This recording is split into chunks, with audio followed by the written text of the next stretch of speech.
El 3 habla de la filosofía como una actividad histórica. ¿Qué significa esto? Que en realidad todo lo que hace el hombre está dentro de la historia. Justamente otra de las grandes diferencias que tiene el hombre respecto del animal es que el hombre tiene historia y el animal no. Bueno, lo voy a decir primero de una manera muy sencilla. Bueno, muy fácil. Nosotros podemos hablar de Tutankamón, o de Napoleón, o de San Martín, y los animales no pueden hablar ni se transmiten, digamos, genéticamente. Allá en el pasado hubo un gato heroico que, no sé, que combatió contra 3 perros al mismo tiempo y liberó a todos los gatos, ¿no? Pero a mí me podría decir, bueno, pero si de repente nos olvidáramos de todo, tampoco tendríamos historia, ¿no? O sea, si hiciéramos como una especie de película de ciencia ficción que ¡pum! Se estalló una bomba, pero no una bomba que nos elimine la memoria. Podrían decir, bueno, pero ahí tampoco habría historia porque no nos acordaríamos de Tutankamón. Y supongamos que además se destruyen todos los materiales, los libros, entonces no tenemos manera de referirnos a eso. Bien. De todas maneras, el hombre no puede zafar de hacer historia. O sea, aunque no tuviéramos a qué remitirnos antes, haríamos historia. ¿Por qué haríamos historia? Y porque necesariamente el hombre transmite una tradición, transmite una cultura, transmite, digamos, una serie de valores, transmite una serie de costumbres, transmitimos algo que tiene el peso de un pasado. Aunque lo modifiquemos, eso que tiene un peso del pasado, acá esta comida la estoy haciendo como la hacía tu abuelita. Hacemos historia, tenemos memoria, producimos historia. Y ese producir historias nos lleva a que nosotros, por ejemplo, no vivimos como se vivía en la Edad Media. Más allá del cine de ciencia ficción distópico donde hay como una especie de involución, donde la gente como que vuelve como un estado medio de la Edad Media, ¿no? Una Edad Media rara, pero bueno, vuelve como una Edad Media. Nosotros no vivimos hoy como la Edad Media, ni vivimos como los griegos. Vivimos como es el siglo XXI acá. Tampoco vivimos como viven los japoneses en el siglo XXI. Probablemente nunca vivamos como viven los japoneses en el siglo XXI, ni ellos vivan como vivimos nosotros. ¿Por qué? Porque tenemos historia y cultura. Todo lo que hace el hombre está inscrito dentro de una tradición histórica y dentro de una cultura. No tenemos manera de zafar de eso. Insisto, tenemos la transmisión de una memoria más amplia, más corta, desde un pasado más reciente a un pasado más remoto, desde inclusive un pasado mítico, o sea, ficcional. No importa, tenemos una memoria que nos modifica en nuestra manera de vivir actual. Y aunque inclusive nuestra manera de vivir actual la transformemos, estamos siempre ahí luchando con la tradición. Entonces todo lo que hace el hombre es histórico. Y como todo lo que hace el hombre es histórico, la filosofía no puede zafar. Por ejemplo, la medicina no puede zafar de ser histórica. O sea, hoy un médico no puede encarar un paciente como lo hubiera encarado hace 100 años atrás. ¿Por qué? Porque tiene otros métodos, si es una enfermedad o si es otra. Si para entender un síntoma tiene una tecnología que antes no tenía. Entonces la manera de encarar al paciente está también atravesada por la historia. Aparte también que está atravesada por la historia porque actualmente la relación médico-paciente se ha transformado. El médico de hace 100 años atrás literalmente tenía una mirada paternal, no estoy diciendo con esto que sea buena, ¿no? Paternal en el sentido de que tenía que decir lo que tenías que hacer y se suponía que el paciente lo tenía que obedecer. Hoy en día se cuestionó completamente y ya se habla del consentimiento asistido, es decir, que el médico debe informar al paciente toda una serie de variabilidades, de métodos, de posibilidades y el paciente elegir. El consentimiento que da el paciente a que se le aplique o se le haga una determinada práctica debe ser informado previamente. No le pueden decir, no, mire, usted se tiene que hacer una biopsia sí o sí. No, hay que informarlo al paciente y ver si el paciente quiere hacerse la biopsia o no. por ejemplo. Usted se tiene que hacer una quimioterapia sí o sí. Bueno, hay que informarlo al paciente y el paciente evaluará si quiere hacerse la quimioterapia o no. O sea, bueno, pero eso es justamente cómo estamos atravesados, ¿sí?, por la historia. Bueno, a la filosofía le pasa exactamente lo mismo. Cada filósofo responde a los problemas de su momento histórico y responde con el vocabulario propio de su momento histórico. Por ejemplo, a Hobbes, que habla de la fundamentación de la monarquía absoluta, Hobbes está hablando en su momento histórico y específicamente además de su momento histórico en donde él vive, que es en Inglaterra, y todo el problema que ha generado Enrique VIII con el rechazo del catolicismo y la adopción del anglicanismo, ¿no? Todo digamos, el desastre a nivel de política mundial que generó Enrique VIII para Inglaterra. O sea, le generó también le generó muchos beneficios, pero en otros aspectos le generó perjuicios. Y bueno, Hobbes está respondiendo a esa situación específica. A ver, Hobbes no es contemporáneo a Enrique VIII, es posterior, pero está viviendo las consecuencias de lo que hizo Enrique VIII. En cambio, cuando veamos a Locke plantea una monarquía en vez de absoluta, como plantea Hobbes, plantea una monarquía parlamentaria. ¿Y por qué? Porque está en otro siglo, donde hay otras ideas, donde si se sigue planteando una monarquía absoluta, la monarquía corre el riesgo de que le corten la cabeza. Bueno, hay otros intereses diferentes a los que había en la época de Hobbes. Entonces, cada filósofo responde a los problemas propios de su época y con la terminología propia de su época. Por ejemplo, cuando veamos Platón y Aristóteles, vamos a ver que ellos hablan del alma. Cuando veamos Sartre, habla de la existencia. ¿Por qué? Y porque es otra época, Sartre del siglo XX, Platón y Aristóteles son del siglo V y IV a.C., entonces es otra mentalidad, hay otros conceptos y responden a los problemas de su época con los conceptos con los que ellos disponen. ¿Sí?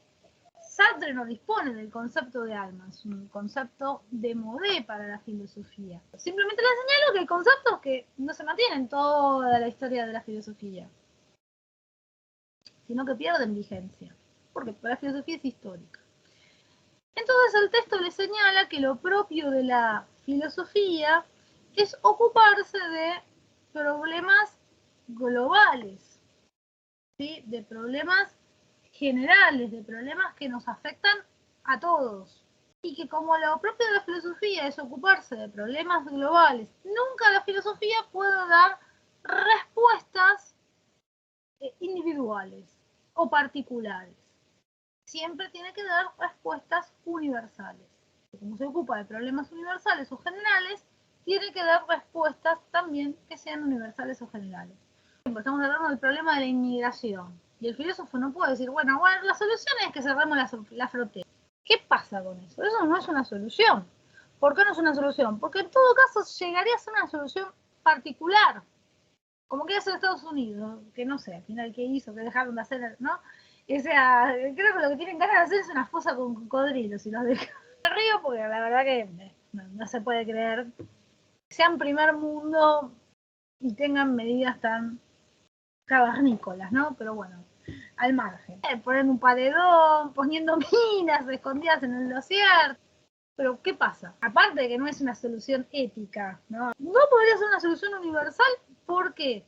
Y porque el problema de la inmigración no está en hacer un paredón para que no entre el inmigrante. El problema de la inmigración es un problema mundial y tiene que ver con que no existan países hambriados, o sea, que la gente esté huyendo del hambre, o países donde la gente no tenga ninguna perspectiva, que no esté huyendo de no tener futuro, o que no existan países en estado de, o sea, que hay guerras permanentemente, entonces donde la gente está huyendo de la muerte, ¿no? Entonces, si vos resolvés eso, va a haber inmigración, sí, pero en menor medida. Porque el que migra va a inmigrar por algún tipo de, no sé, de cuestión personal, pero no acorralado por una situación. Entonces, a lo que apunta este punto, cuando habla de que la filosofía se ocupa de problemas universales y que las respuestas también deben ser universales, se refiere a eso, que no podemos contentarnos con respuestas particulares. ¿Por qué? Porque si nos contentamos con respuestas particulares, está bien. Supónganse que funcionara la respuesta. Funciona localmente y va a durar un tiempo corto, porque más tarde se va a volver a reproducir el mismo problema, o se va a agravar, o va a haber algún efecto rebote de ese problema, porque eso en realidad no llega a ser la solución.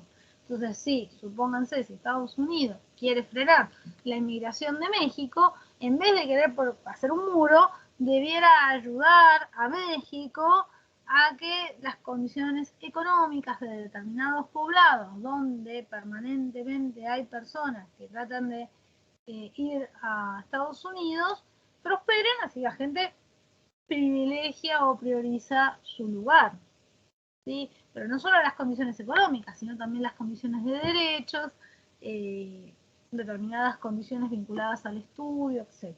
Entonces ahí aparece la incertidumbre ante la totalidad. ¿Y por qué aparece la incertidumbre ante la totalidad? Porque la incertidumbre ante la totalidad, le señala el texto, es lo propio de nuestro momento histórico. Es decir, nosotros en nuestro momento histórico estamos parados en lo que se denomina posmodernismo. Y el posmodernismo se ha caracterizado por una ruptura total de las tradiciones, por una ruptura total de los valores, por una ruptura total de los roles que se tenían hasta hace un tiempo. Un ejemplo vigente o el planteo que se hace actualmente, supónganse, o monogamia o poliamor. Sí, hasta hace unos años hubiera sido impensado ese planteo. Se sobreentendía que una relación amorosa era una relación de dos personas. A lo sumo podía haber algún triángulo amoroso donde alguno engañara al otro. Pero una relación amorosa siempre era uno a uno. Ahora no, se plantea, el posmodernismo plantea la posibilidad del poliamor. ¿Por qué uno a uno? ¿Por qué no puedo tener una pareja, no puedo tener 10? ¿No? Hay que ver si podés sostener una pareja, vas a poder sostener 10, pero bueno, no importa. Eso es una broma que yo hago al margen. A ver, ¿es posible? ¿Lo debemos debatir? Ahora bien, entonces vamos a decir, bueno, pero eso es algo muy personal, profesora, de cada uno. Perfecto.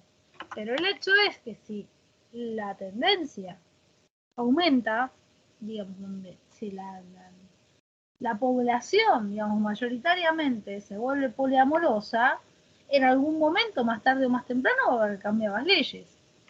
¿Por qué? Y porque ya el matrimonio no va a poder ser un contrato entre dos personas. O sea, el matrimonio va a tener que ser un contrato abierto, que se incluyan otras personas. O que cada uno de los integrantes de ese contrato hagan a su vez el mismo contrato con otros.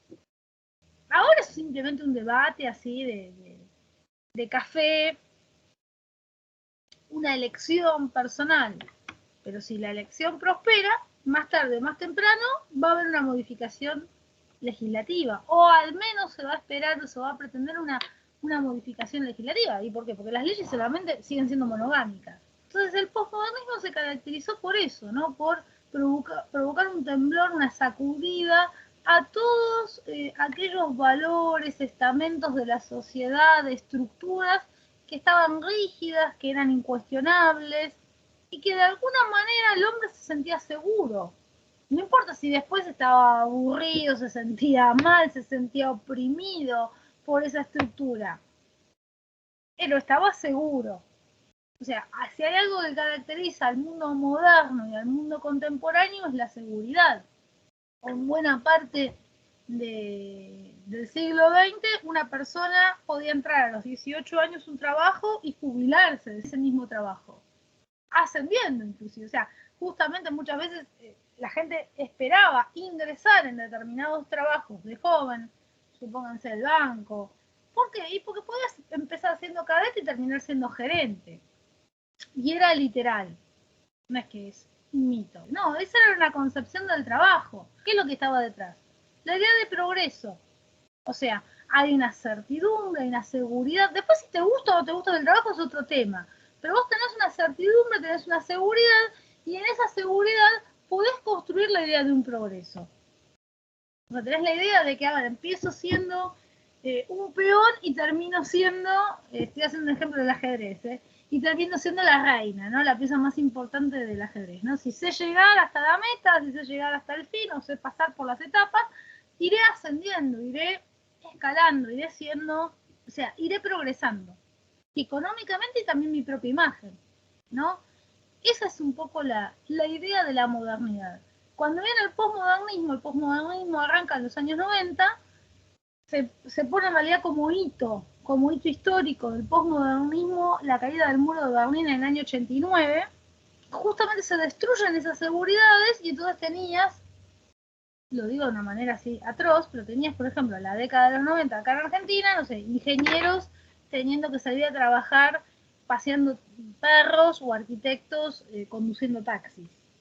Porque yo no había trabajo de eso, entonces, bueno, salir a buscar lo que venga, aunque no tenga absolutamente nada que ver con tu formación, y hasta inclusive que sea un trabajo para personas que no tengan ningún tipo de calificación laboral, que no requieran una calificación laboral para hacerlo, o que requieran una calificación laboral que no tiene nada que ver con tu formación. ¿Qué ocurre ahí? Se rompió la idea de progreso, se rompió la idea de estabilidad. Y entonces, ¿qué aparece? Lo propio de nuestra época, les dice el texto, o sea, del posmodernismo, es la incertidumbre ante la totalidad. Y antes de explicar qué es la incertidumbre ante la totalidad, hay dos procesos de la incertidumbre ante la totalidad. Un proceso que se denomina subjetivo, que es el que se da en el interior del sujeto, o sea, en cada uno, y un proceso que se denomina objetivo, que es el que se da a nivel mundial, que es el que se dan los fenómenos que existen en el mundo. Vamos primero a el fenómeno subjetivo. Bueno, para poder explicar el fenómeno subjetivo, tengo que explicar qué significa incertidumbre ante la totalidad. Bien, la palabra incertidumbre es justamente pérdida de la certeza, es inseguridad. ¿Inseguridad ante qué? Ante la totalidad. ¿Y qué es la totalidad? Es el mundo, es incertidumbre ante el mundo, incertidumbre ante todo. ¿Cómo ve el hombre del posmodernismo o el hombre posmoderno la incertidumbre ante todo?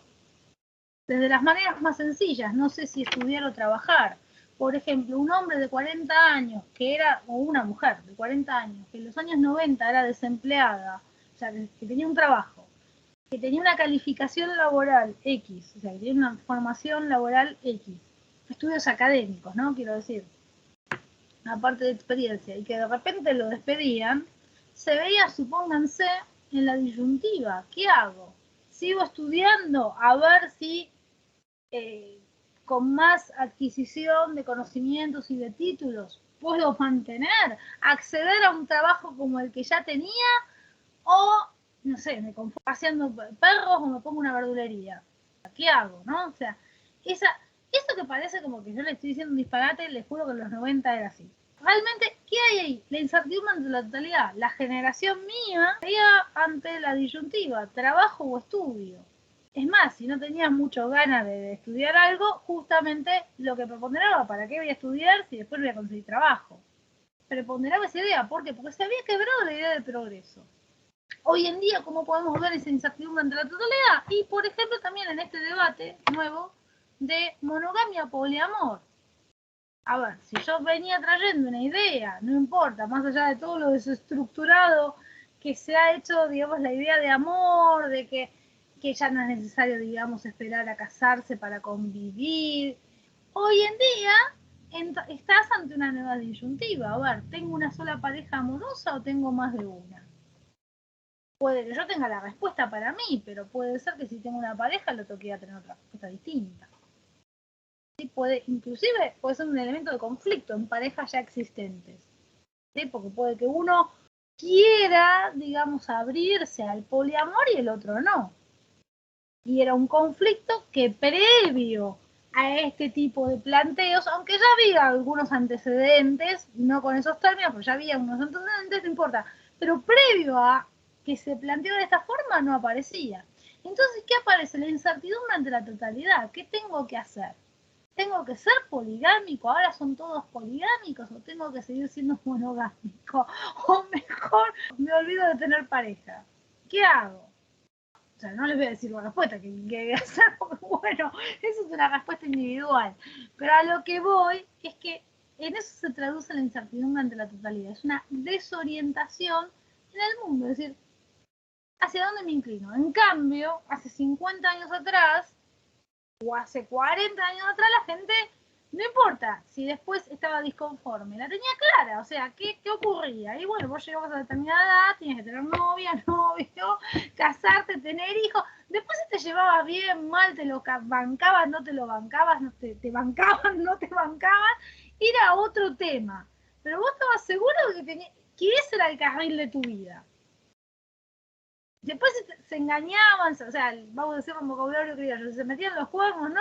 Bueno, no importa. Pero todo el mundo tenía clarito que no tenían que pasar determinada edad, se tenía que casar, no tenían que pasar determinada edad, tener hijos, etcétera, etcétera, etcétera. O sea, ya hay una estructura prearmada. Acá el posmodernismo te dice, vos haces lo que quieras, pero claro, en ese hacer lo que quieras, viene como contrapartida que no hay ninguna estructura de donde nos agarramos y hay una angustia total, hay una desorientación y una angustia total. Eso desde la perspectiva del proceso subjetivo. Desde la perspectiva del proceso objetivo, la incertidumbre ante la totalidad está vinculada, ¿sí?, a que el avance de la tecnología permanentemente pone en riesgo nuestra existencia. ¿Sí? Puede que nos mate el COVID a toda la humanidad, pero puede que nos mate si no nos mata el COVID, que nos mate la vacuna. Esto va a ser una manera chistosa. Voy a otro tipo de ejemplo. Por ahí estamos muy seguros, creyendo que nuestra vida, bueno, sigue por un carril X, o creyendo que estamos seguros, y de repente nos cae una bomba atómica. O de repente se revienta una bomba atómica porque se reventó y volamos todos. ¿No? O sea, entonces hay una incertidumbre ante la totalidad. El texto señala que la incertidumbre ante la totalidad desde el punto de vista objetivo, ¿sí?, desde el punto de vista objetivo, se refiere, ¿sí?, se refiere a que a mayor control, es decir, a mayor dominio de la naturaleza, a mayor dominio instrumental, ¿qué es el dominio instrumental? O sea, es el dominio, la capacidad de operar instrumentos, ¿no? A mayor dominio instrumental, a mayor dominio de la naturaleza con esos instrumentos, con ese dominio instrumental, mayor incertidumbre. ¿Por qué? Porque yo digo, controlo el átomo, manejo el átomo, pero si de repente no lo manejo, si de repente hay un accidente, si de repente ocurre X, las consecuencias que dice el texto son incontrolables, son irreversibles, que es lo que ocurrió con Chernobyl. Y sin ir más lejos, también ocurrió, pero no se habla tanto porque son los japoneses, con una usina en Japón en el mar. O sea, Japón tiene una central de energía atómica en el mar, y tenían 10 usinas, si no me equivoco, son 10 usinas de energía atómica, y de repente un maremoto, que supuestamente las usinas eran a prueba de los maremotos y todo, generó una fractura, generó una radiación y generó un problema terrible, del que no se habla porque en principio afectó a determinadas islas que había ahí, que las evacuaron. Pero, a ver, los peces, la fauna marítima se vio completamente afectada. Y además la radiación se sigue expandiendo, porque si hay un problema que tiene la radiación es que realmente no se puede contener. O sea, como es que dice, se sella. O sea, no sé explicarlo técnicamente, pero sé que ese se sella es un poco medio como no sé, tener una puñalada y te pusieron una curita. Sí, es medio parecido, ¿no? O sea, te clavaron un puñal y te ponen una curita. Bueno, a ver, espera que cicatrice. Va. Quiero agregar dos conceptos, o unos conceptos. Uno es el de racionalidad instrumental. La racionalidad instrumental está emparentada al dominio técnico. Presten la atención a estos conceptos que acá en la unidad 1 aparecen medio por arriba, pero en la unidad 2 se les pone más énfasis. Entonces hay que prestar atención. La racionalidad instrumental es la capacidad que tiene la razón del hombre. O sea, el hombre, para decirlo de una manera muy sencilla, tiene dos tipos, dos formas de pensar, para decirlo de manera muy sencilla. En la razón humana hay dos maneras de operar. Una es la razón que se denomina teleológica, la escribo acá en el chat. Logos significa estudio, tratado, razón, palabra, discurso. Entonces todo lo que termine en lógica tiene alguno de esos significados. En el caso de la razón teleológica es la razón que piensa en los fines. ¿Por qué? Porque la palabra teleos, ¿sí? Teleo, viene en realidad de otra palabra griega que generalmente genera medio graciosa a nosotros en castellano, o al menos al porteño, que es la palabra telo, o telos, ¿no? La palabra telos significa fin. Entonces la razón teleológica es la razón que piensa en los fines. ¿Qué es la razón teleológica? Es cuando yo, supónganse, pienso en los valores, es decir, antes de operar en algo, antes de tomar una acción X, pienso en el fin, ¿sí? Que va a generar esa acción. O pienso en valores, que son fines, los valores son fines. Es decir, supónganse, antes de hacer una acción, pienso si está bien o está mal. Ahí está operando mi razón teleológica. Pero hay otra razón que acompaña a la razón teleológica, que es la que se denomina razón instrumental. Que la razón instrumental en realidad es la inteligencia operativa, es la capacidad que tiene el hombre de valerse de determinados instrumentos para llegar a un fin, es decir, de valerse de determinados medios. Entonces ahí hay que introducir a su vez otro vocabulario, ¿sí? Porque dice razón instrumental está vinculada a los instrumentos y a los medios.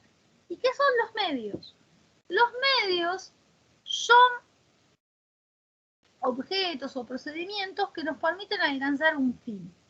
¿Sí? Eso es un medio. Por ejemplo, si yo quiero sacar las telarañas, supónganse del techo, necesito un plumero. O sea, el plumero es el medio más idóneo para sacar las telarañas. Puedo decir, bueno, puedo sacar la escoba, la puedo sacar con un trapo. Perfecto, sí, lo puedo hacer. Pero el medio más idóneo es el plumero, por ejemplo. ¿Sí? Quiero sacar el polvo de la alfombra y el medio más idóneo es la aspiradora. Entonces, la razón instrumental es esa capacidad que tiene el hombre de usar instrumentos para adquirir o lograr un determinado fin. ¿Qué pasa con los instrumentos? Los instrumentos no son ni buenos ni malos en sí mismos. ¿Sí? No son ni buenos ni malos en sí mismos. Todo depende del uso que hacemos de ellos. O sea, supónganse un bisturí. Un bisturí no es ni bueno ni malo. O sea, lo que es malo es el uso. O sea, si un médico lo usa para operar gente, salvarle la vida o al menos ayudarla en su vida, bueno, el bisturí, digamos, tiene un buen uso. Pero si el médico o una persona cualquiera agarra el bisturí y lo usa para torturar gente o matar gente, bueno, ahí aparece el mal uso, ¿sí? Del instrumento. Pero el instrumento no es ni bueno ni malo. Mal comparando es esto lo mismo que a veces se ve en la vieja discusión de si sí o no a las armas, ¿no? Y donde se demoniza las armas. En realidad las armas no son ni buenas ni malas. Lo que es bueno o malo es el uso que hacemos de las armas. O sea, ¿para qué queremos armas? ¿Por qué las vamos a usar las armas? ¿Cómo las vamos a usar? Ahí está el tema. Pero en sí el arma no es ni buena ni mala. O sea, en algunas situaciones puede ser algo bueno y en otras situaciones, obviamente, puede ser algo malo porque en realidad lo que es malo es el uso que estoy haciendo del arma. Entonces el instrumento no es ni bueno ni malo. Y otra característica de los instrumentos es que se vuelven obsoletos. O sea, que pasado un tiempo siempre va a venir algún instrumento que lo supere, ¿sí? Que sea mejor. Y con el instrumento en líneas generales, salvo que tengamos alguna cuestión de coleccionistas, con los instrumentos no tenemos un apego. Ay, no, yo voy a conservar esta escoba porque esta escoba era la escoba de mi abuela. ¿Sí? Por ahí alguien conserva la escoba de la abuela, pero en líneas generales los instrumentos los tiramos. O sea, una vez que no sirve más, lo tiramos. Justamente esa es la característica principal del instrumento, el servir. Los medios sirven, los medios son útiles.